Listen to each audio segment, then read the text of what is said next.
sampai bingung juga waktu itu. Dan gak lama kemudian meninggal si warga ini. Dah, ada 2 korbannya.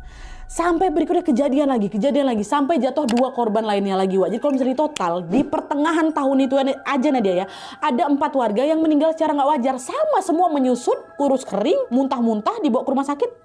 Padahal awalnya sehat-sehat aja mereka. Nah, dari peristiwa itu warga jadi resah lah, Wak, di sana ya kan.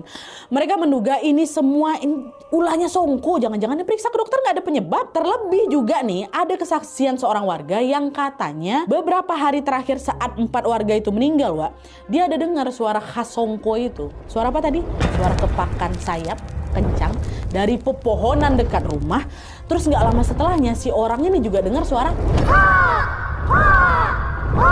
gitu. Awalnya dipikir itu burung gagak nih. Tapi waktu dia dengar lagi enggak, dia nggak bilang enggak kok katanya. Makin didengar makin kencang, makin bikin ngilu tuh loh. Nah, dari kesaksian si warga tadi diadakanlah langsung musyawarah tuh, dipimpin sama ketua kampung.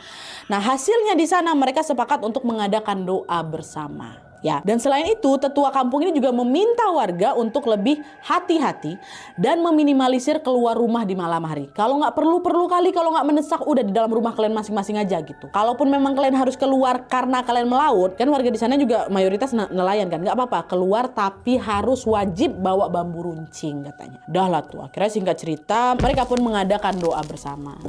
Tapi meskipun sudah diadakan doa bersama berkali-kali, Wak, beberapa warga masih juga sering dengar suara kepakan sayap itu Nadia dari pepohonan tua masih sama. Bahkan suara itu juga berpindah-pindah tuh loh, dari satu pohon ke pohon yang lain. Cuman untungnya selama beberapa bulan ke depan setelah warga keempat ini meninggal, Wak, nggak ada lagi yang meninggal. Nggak ada. Kayak warga yang keempat itu yang terakhir. Di situ warga udah agak santai nih, udah kayak nggak sewas-was pertama lah. Mereka ngira sosok Songko yang selama ini neror kampung L ini udah nggak nargetin siapa-siapa lagi gitu kan. Mereka kembali beraktivitas normal nih Nadia. Bahkan beberapa warga juga udah mulai berani tuh keluar malam. Tapi siapa sangka di penghujung tahun itu, masih di tahun yang sama cuma di penghujung tahun, warga kampung L ini kembali digegerkan lagi dengan satu kejadian yang jauh lebih mengerikan.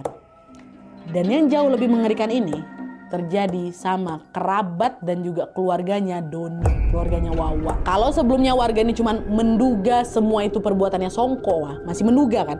Kali ini mereka betul-betul nemu bukti kuat kalau pelakunya memang si sosok Songko. Ini udah nemu bukti nih, masuk. Nah jadi di akhir tahun itu, Wak, seorang warga yang bernama Agatha yang masih saudaraan sama Doni kebangun jam 3 malam gara-gara dia kebelet pipis.